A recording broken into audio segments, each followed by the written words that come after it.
আপোনালোকক এই ভিডিঅ'টিত স্বাগতম জনাইছোঁ আৰু এই ভিডিঅ'টিত আপোনালোকৰ লগত কিছু কথা পাতোঁ বুলি ভাবিছোঁ। গতিকে প্ৰথমতে আচলতে আজি আপোনালোকৰ যিহেতু অসমীয়া পৰীক্ষা আছিল, MILৰ যি পৰীক্ষা আছিল, আশা কৰিম সকলোৰে আপোনালোকৰ পৰীক্ষা ভাল হৈছে আৰু এই পৰীক্ষাটোত আপোনালোকে ভাল মাৰ্কছ যাতে পায় তাৰে মই আশা কৰিম। এতিয়া কথাটো হৈছে আপোনালোকে কিছু কথা মোক সুধিছিলে আগৰ যিবিলাক ভিডিঅ' মই বনাইছিলোঁ তাত। আপোনালোকে মোক তাৰ ভিতৰত কেইজনমানে সুধিছিলে 22 পালে মই আচলতে গ্ৰেছ মাৰ্কছ পাম নে পাম বা তেনেকুৱা ধৰণৰ আপোনালোকে প্ৰায়সকলে সুধিছিল আৰু এইখিনি কথাক লৈ এই ভিডিঅ'টি মই বনাওঁ বুলি ভাবিলোঁ। আচলতে আপোনালোকে এই দুটা ছাবজেক্ট অৰ্থাৎ ইংৰাজী আৰু অসমীয়া এই দুটা বিষয়ত আচলতে আপোনালোকে যদিহে 22 বা তেনেকুৱা ধৰণৰ যদি মাৰ্কছ পায় তেতিয়াহ'লে আচলতে আপোনালোকে গ্ৰেছ মাৰ্কছ পাব নে নাপাব তেনেকুৱা আপোনালোকে বহুতেই সুধিছিলে। আৰু কোনোবা এজনে মোক কমেণ্টত এইটোও দিছে যে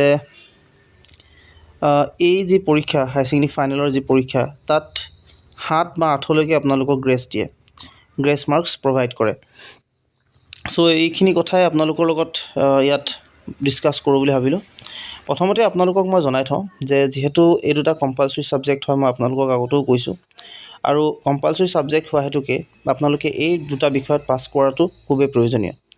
কিন্তু কথাটো হৈছে যে এতিয়া আপোনালোকে যদিহে এই দুটা বিষয়ত ধৰক পাছ কৰা মাৰ্কছটো পোৱা নাই তেতিয়াহ'লে আপোনালোকে কি হ'ব পাৰে আপোনালোকৰ সেইখিনি কথাক লৈ আপোনালোকক মই একদম স্পষ্টকৈ এটা কথা জনাওঁ যে আপোনালোকে যদিহে বহুত কম মাৰ্কছ পায় তেতিয়াহ'লে আপোনালোকক আচলতে ইয়াত যি পাছ কৰাৰ ক্ষেত্ৰত আপোনালোকৰ অলপ অসুবিধা হোৱাৰ চান্সেছ থাকিব। কিন্তু এইটো নহয় যে আপোনালোকে এনেকুৱাও হয় বহুতৰ ক্ষেত্ৰত কেতিয়াবা 2-3 আপোনালোকক গ্ৰেছ মাৰ্কছো প্ৰভাইড কৰিব পাৰে, কিছুসকলক হয়তো তাতকৈ বেছি গ্ৰেছ মাৰ্কছো প্ৰভাইড হ'ব লাগে, কিন্তু বহু ক্ষেত্ৰত ইমানখিনি গ্ৰেছ মাৰ্কছ নিদিবও পাৰে।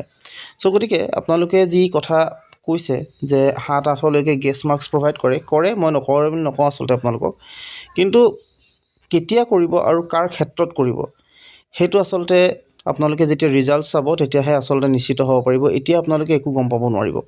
চ' গতিকে বিশেষকৈ আপোনালোকে যদি 25 মান পায় তেতিয়াহ'লে নিশ্চয় আপোনালোকে গ্ৰেছ মাৰ্কছ পোৱাৰ চান্সেছ থাকিব। আপোনালোকক সেই গ্ৰেছ মাৰ্কছটো হয়তো প্ৰভাইড কৰিব, কিন্তু যদি তাতকৈ কম পায় তেতিয়াহ'লে আপোনালোকে তাত 10, 8, 7 এই গ্ৰেছ মাৰ্কছবিলাক পায় নে নাপায় সেয়া আচলতে আপোনালোকে পিছৰ অৱস্থাত যেতিয়া ৰিজাল্ট আপোনালোকৰ ওচৰত আহিব তেতিয়াহে আপোনালোকে এই ক্ষেত্ৰত অৱগত হ'ব পাৰিব। গতিকে আপোনালোকৰ পৰাপক্ষত এই যি পৰীক্ষা সেই পৰীক্ষাবিলাক ভাল হোৱাটো খুব প্ৰয়োজনীয়। আপোনালোকক মই সেই কথাটো স্পষ্টকৈ ক'ব চেষ্টা কৰিছোঁ। আৰু দ্বিতীয় কথাটো মই কাকো ডিম'টিভেট কৰিব বিচৰা নাই, আচলতে আপোনালোকক মই কথাটোহে কৈছোঁ কি হ'ব পাৰে বা কেনেকুৱা ধৰণৰ গোটেই প্ৰচেছখিনি হয় সেই কথাখিনিয়ে আপোনালোকৰ লগত ডিছকাছ কৰোঁ বুলি এই ভিডিঅ'টো মই প্ৰস্তুত কৰিছোঁ। যিহেতু আপোনালোকে যেতিয়া ইয়াত কৰিব, আপোনালোকে ধৰক 40 কৰিলে বা আপোনালোকে যদি 50 মাৰ্কছ কৰিছে তেতিয়াহ'লে তাত আপোনালোকৰ ভুল থাকিব। গতিকে সেই ভুলখিনি কটাকটি কৰি আপোনালোকে যদিহে 27-28 পাইছে তেতিয়াহ'লে হয়তো 2-3 যি মাৰ্কছ আপোনালোকে বা 5 আপোনালোকক হয়তো প্ৰভাইড কৰিব পাৰে, কিন্তু তাতকৈ বেছি যিটো মাৰ্কছ প্ৰভাইড কৰাৰ ক্ষেত্ৰত সেইটো কৰিব নকৰিব সেইটো আচলতে ডিপেণ্ড কৰিব পিছৰ অৱস্থাত আপোনালোকে যেতিয়া চাব তেতিয়া আপোনালোকে ৰিজাল্টত অনুভূত হ'ব।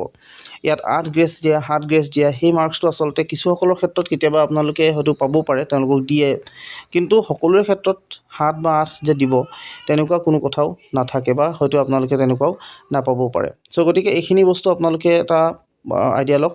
আৰু অসমীয়া পেপাৰখন কাৰ কেনেকুৱা হ'ল কমেণ্ট কৰিব, মই আপোনালোকক জানিবলৈ ইচ্ছুক। গতিকে আপোনালোকে কমেণ্ট কৰিব বুলি আশা ৰাখিছোঁ। পেপাৰবিলাক কেনেকুৱা হৈছে বা আপোনালোকে কিমানমান আপোনালোকে কৰিছে সেইবিলাক আপোনালোকে কমেণ্ট কৰিব, মই নিশ্চয় চাম সেইখিনি। আৰু এইখিনি কথা আপোনালোকৰ লগত ডিছকাছ আজি কৰিলোঁ, যিটো আপোনালোকক ভাবিলোঁ আচলতে কোৱাটো জৰুৰী। গতিকে আপোনালোকে গ্ৰেছ মাৰ্কছ 5লৈকে হয়তো পাই যাব, কিন্তু তাতকৈ যদি বেছি হয় তেতিয়াহ'লে আচলতে এইটো আপোনালোকৰ ভাগ্যৰ ওপৰত ডিপেণ্ড কৰিব পায় নাপায়। চ' এইখিনি আপোনালোকক জনালোঁ। আশা কৰিম ভিডিঅ'টো আপোনালোকে ভাল পাব। যদি ভাল পাইছে তেতিয়াহ'লে লাইক, শ্বেয়াৰ, ছাবস্ক্ৰাইব কৰিব, লগতে কাষত থকা যিটো বেল আইকন সেইটো প্ৰেছ কৰিব। আজিলৈ ইমানেই, ধন্যবাদ।